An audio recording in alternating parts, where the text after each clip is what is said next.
Il mio è un impegno politico che continua perché mi piace far politica, è una passione, è una vocazione. Pertanto, dopo un periodo di ragionamenti, di dialoghi, di riflessioni, ho deciso di continuare a far politica con l'energia di sempre, aderendo al progetto di Forza Italia.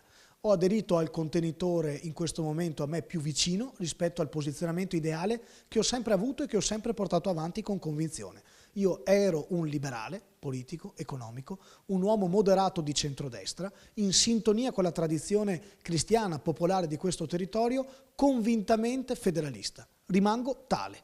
In questo momento Forza Italia rappresenta questo, un partito moderato di centrodestra che ha avviato, grazie anche a Flavio Tosi, un comitato interno al partito che si chiama Forza Nord, con la volontà di interpretare il ceto produttivo del Nord, interpretare politicamente questo territorio in sintonia con quelli che sono i valori popolari portati avanti anche dai popolari amici della Baviera e della Germania.